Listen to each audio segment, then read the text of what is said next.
అందరికీ నమస్తే. సీఎం రేవంత్ రెడ్డి గారు నిన్న మీడియా ప్రతినిధితో చిట్చాట్ చేస్తూ కొన్ని ఇంపార్టెంట్ అంశాలు చెప్పిండు. ఆయన రాముడంట, కేసీఆర్ రావణాసురుడంట.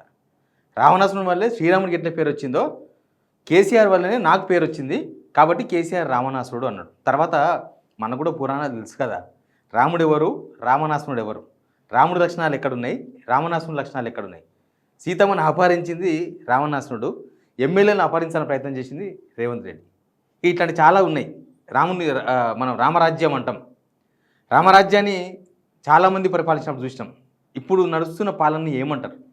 అసలు రేవంత్ రెడ్డి ఎందుకు దీంతో పోల్చిండు, రాముడు రావణాసురుడితో పోలుస్తున్నాడు? తెలంగాణ ప్రజలు ఏమనుకుంటున్నారు? ఈ అన్ని అంశాల మీద మాట్లాడదాం. ముందు సబ్స్క్రైబ్ చేయండి, షేర్ కూడా చేయండి. మనం ఎప్పుడు మంచోళ్ళను రాముడితో పోలుస్తుంటాం, చెడ్డోళ్ళను రావణాసురుడితో పోలుస్తుంటాం. బట్ ఇదంతా హిస్టరీ. కానీ ఇద్దరు మంచోళ్ళే, ఓరు శివభక్తులు, ఓరు ధర్మదాత. ఇది కూడా హిస్టరీలోనే ఉంది, ఇద్దరు మంచోళ్ళే అని కూడా. సరే, రేవంత్ రెడ్డి ఏమన్నా అంటే కేసీఆర్ వల్లే నాకు గుర్తింపు వచ్చింది. ఇది మాత్రం 100% కరెక్ట్. కేసీఆర్ చేసిన తప్పు అంటే ఈయన ఒక తప్పు చేసిండు. తప్పు చేసినప్పుడు చట్ట ప్రకారం శిక్ష అనుభవించాలి కదా, అందులో భాగంగా ఇదైంది. చెప్తా తప్పేందో కూడా. రావణాసురుడి వల్ల రాముడికి పేరు వచ్చిన మాదిరిగానే నాకు కూడా పేరు వచ్చింది. అంటే ఈయన కేసీఆర్ని రావణాసురుడితో పోలుస్తున్నాడు, ఈయన రాముడితో పోల్చుకుంటున్నాడు.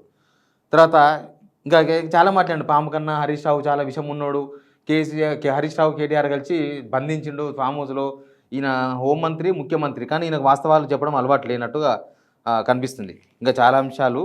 కేసీఆర్ వల్లనే తనకు గుర్తింపు వచ్చింది అని ముఖ్యమంత్రి అన్నాడు. రావణాసురుడు లేకుంటే శ్రీరాముడికి పేరు వచ్చేదే కాదు, శకిని పాత్ర లేకుంటే మహాభారత యుద్ధం జరిగి ఉండేది కాదు, శ్రీకృష్ణుడు గుర్తింపు వచ్చి ఉండేది కాదని వ్యాఖ్యానించారు. కేసీఆర్కు తనకు పోలికే లేదన్నారు. వరి వేస్తే ఉరి అన్న కేసీఆర్ అంటే తాను సన్నవరి వేసి రైతులకు బోనస్ ఇస్తున్నానని చెప్పారు. ఇట్లాంటి అంశాలన్నీ ఉన్నాయి, మనం ఖచ్చితంగా దీని మీద మాట్లాడాల్సిందే. ముందు ఎక్కడ స్టార్ట్ చేద్దాం? ముందు రావణాసురుడు అనే ఒక అంశం ఎందుకు తెర మీదకి వచ్చిందంటే సీతమ్మను అపహరించకపోయిండు అని. ఇక్కడ రేవంత్ రెడ్డి ఏం చేసిందంటే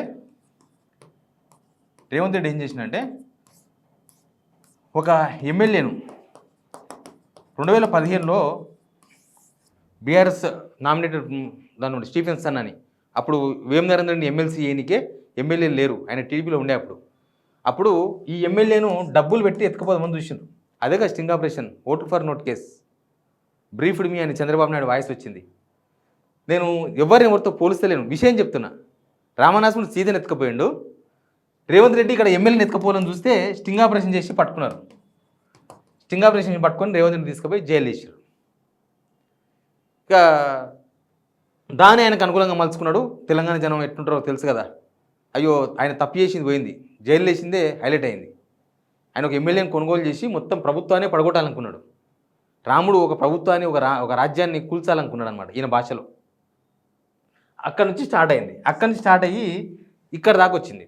ఏంది రామునికున్న లక్షణం ఏంది, రామనాసునికున్న లక్షణం ఏంది? రాముడు శాంత స్వభావం, వినయం, క్షమ. రావణుడు అహంకారం, కోపం, గర్వం. ఇవి ఎవరెవరికి ఉన్నాయో మీరే పోల్చుకోండి. తర్వాత ఇద్దరు గొప్పవాళ్ళే, శక్తి జ్ఞానంలో ఇద్దరు తెలివైన వాళ్ళే. కాకపోతే రాముడు తన తెలివిని ఎక్కడ వాడాలో అక్కడ వాడి దాన్ని రామరాజ్యం అని చేసుకున్నాడు. రావణాసురుడు తన తెలివిని రాజ్యం కోసం వాడలేదు.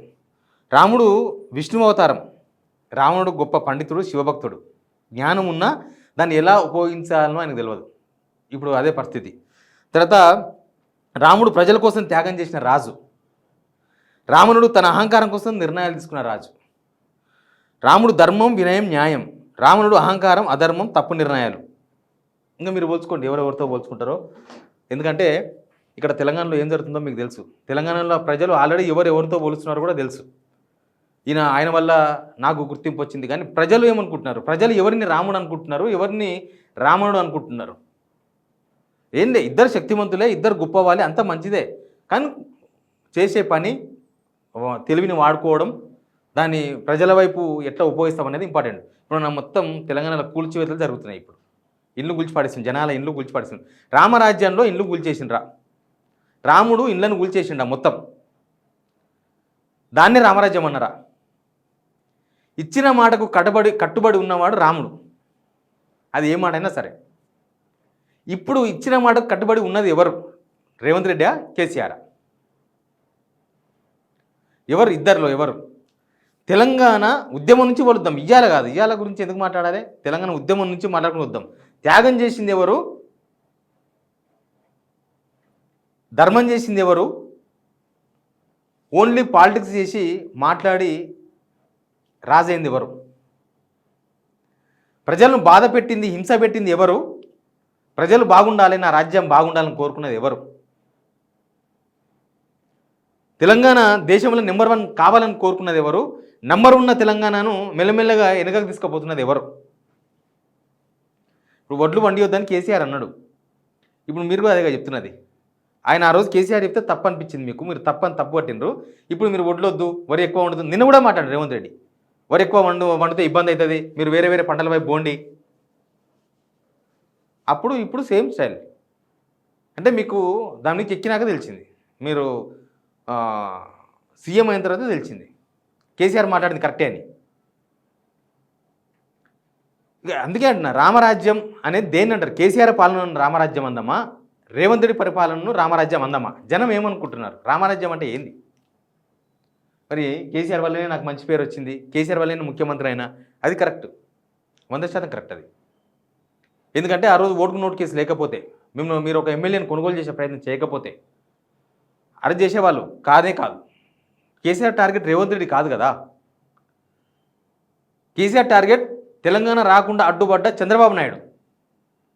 కానీ చంద్రబాబు నాయుడుకి పావుగా మారండి రేవంత్ రెడ్డి. పావుగా మారి వీడియోలో రెడ్ హ్యాండెడ్గా దొరికి లాస్ట్కి జైలుకు పోవాల్సి వచ్చింది. అది ఇప్పుడు ఎమ్మెల్యేని కొనుగోలు చేసే ప్రయత్నం, సీతమ్మని ఎత్తుకపోయినట్లు ఎమ్మెల్యేని ఎత్తుకపోదాము అని చేసిన ప్రయత్నం ఎవరిది దీనిలో? కేసీఆర్దా, రేవంత్ రెడ్డిదా? పోల్చుకునేటప్పుడు కొద్దిగా మంచిగా పోల్చుకోవాలి. మన స్వభావం ఏంది? అసలు కేసీఆర్కు నాకు పోలిక ఉందని అడుగుతున్నారు రేవంత్ రెడ్డి గారు. ఉందా పోలిక? కేసీఆర్కు ఈయనకు ఎట్లా పోలిక లేదు కదా. ఎట్లా ఉంది పోలిక? ఆయనకున్న జ్ఞానం ఏంది, ఈయనకున్న జ్ఞానం ఏంది, ఆయనకున్న ఆలోచన ఏంది, ఈయనకున్న ఆలోచన ఏంది? తెలంగాణ డెవలప్మెంట్లో ఇద్దరిని ఒకే ఘటన కట్టేయగలమా? చూడగలరా జనం అట్లా? ఆ భాషలోనైనా, లేకపోతే ఆ వాల్యూస్లోనైనా, లేకపోతే ప్రజల పట్ల కన్సర్న్ అయినా ఇద్దరిని ఒకే ఘటన కట్టేయగలమా? మూసీ దగ్గర పోతే జనం చెప్తారు, కేసీఆర్ ఒక ఇల్లు కూల్చకుండా మూసీని ఎంత దూరం కొంత బ్యూటిఫికేషన్ చేసిండ్రు. ఈయన వేల మందిని, ఓ 10,000 కుటుంబాలు, 20,000 కుటుంబాలు రోడ్డు పాలు చేసి మూసి బాగా చేస్తా అంటుండ్రు.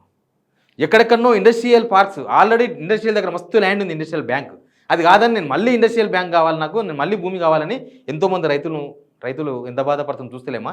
అక్కడనే ఈయన కాన్స్టిట్యూన్సీ పక్కల పరిగిలో ఎంత పెద్ద లొల్లి అవుతుంది, వికారాబాద్లో ఇక్కడ ఆదివాళ్ళ దగ్గర ఎంత పెద్ద గొడవ అవుతుంది. రాజ్యాన్ని రామరాజ్యం వైపు తీసుకుపోతున్నది ఎవరు? రాజ్యంలో రాజు అయిన తర్వాత రావణుడుగా కనబడుతున్నది ఎవరు తెలంగాణ ప్రజలకి? ఇట్లా ఎప్పుడో పోతే చాలా చాలా పోలికలు ఉన్నాయి. 1 కాదు, 2 కాదు, 3 కాదు, 4 కాదు. ఏ పొలిటీషియన్ కాంగ్రెస్ ఎమ్మెల్యేలను అడిగినా కూడా, కాంగ్రెస్ ఎమ్మెల్యేలను ఆయన వెనక తిరిగి ఎమ్మెల్యేలను అడిగితే కూడా రాముడు ఎవరు, రాక్షసుడు ఎవరో చెప్పేస్తారు. రాముడు వర్సెస్ రావణుడు అని పోల్చుకోవడమే తప్పు. రాముడు ఎన్నో విజయాలు ఉన్నాయి, రావణుడు కూడా చాలా విజయాలు ఉన్నాయి. కానీ మంచి మార్గంలో నడిచిన వాడు రాముడు, ధర్మయుద్ధం చేసిన వాడు రాముడు. తెలంగాణ ఉద్యమం ధర్మయుద్ధమే కదా. తర్వాత గత ప్రభుత్వం మీద ఈయన ధర్మయుద్ధం చేసిండా, అధర్మయుద్ధం చేసిండా? తెలంగాణ ప్రజలు ఇప్పుడు గమనిస్తారు. ఇచ్చిన మాట మీద నిలబడ్డా? నిలబడలేదు. త్యాగం లేనే లేదు. ఇప్పుడు ప్రజల కోసం పాలించింది ఎవరు? తన కోసమే తాను పాలించుకుంటున్నది ఎవరు? యాక్చువల్గా మన ప్రజాస్వామ్యం అంటేనే ప్రజల కోసము, ప్రజల చేత అనేది ఒక లైన్ ఉంది, అది నడుస్తుందా? ప్రజల చేత అయ్యింది, కానీ ప్రజల కోసమే పరిపాలన నడుస్తున్నట్టు కనిపిస్తుందా? ప్రజల కోసం వీళ్ళంతా ముఖ్యమంత్రి అయినరు, ప్రజల కోసమే వీళ్ళు మంత్రులు అయినరు, ప్రజల కోసం ఈ ప్రభుత్వం ఉన్నట్టు మనకి ఎక్కడైనా కనిపించిందా? మనం అది కూడా పాటించలే కదా. రేవంత్ రెడ్డి మాట మీద ఒక్క మాట, నేను రేవంత్ రెడ్డి పర్ఫెక్ట్గా ఈ మాట మాట్లాడి నిలబడ్డాడు. చెప్పండి చూద్దాం. ఎక్కడి నుంచి అందుకోండి, కేసీఆర్ అరెస్ట్ చేస్తామన్న దగ్గర నుంచి స్టార్ట్ చేయండి. ఉన్నాడా? ప్రజలకి చేస్తామన్న కానీ నిలబడండి. ఉన్నాడా? లేడు. ఇంకా తెలంగాణలో ఏం పరిపాలన నడుస్తుందో మీరు కామెంట్ బాక్స్లో చెప్పొచ్చు. దీనిలో రాముడు ఎవరు, రావణుడు ఎవరు, రేవంత్ రెడ్డికి మీరే ఆన్సర్ చెప్పాలి. మేము ఎక్స్ప్లెయిన్ చేస్తాం, మీరు ఆన్సర్ చెప్పండి. రామరాజ్యం ఎప్పుడు చూసింది మీరు? రామరాజ్యం అంటే ఏంది? రామరాజ్యం అంటే నేను మీకు చెప్పిన, రామరాజ్యాన్ని నడిపించింది ఎవరు? కేసీఆర్, రేవంత్ రెడ్డి? అసలు ఇద్దరిని పోల్చుకునే అవకాశం ఉందా? నాకు ఆయనకు ఏం సంబంధం ఉన్నాడు? నాకు ఆయనకు పోలికనా? నేనే కేసీఆర్ కన్నా బెటర్ అని చెప్తున్నాడు రేవంత్ రెడ్డి. నిన్న విజయశాంతి కూడా శాసనమండలిలో క్వశ్చన్ చేసింది గవర్నమెంట్ని. ఆమె కాంగ్రెస్ ఎమ్మెల్సీ. మనం ఇచ్చిన హామీలేంది, జనాల ముందు మనం నిలబడ్డం, దోషులు నిలబడడం అని చెప్పింది. ఆయన రాముడు అంటుండు.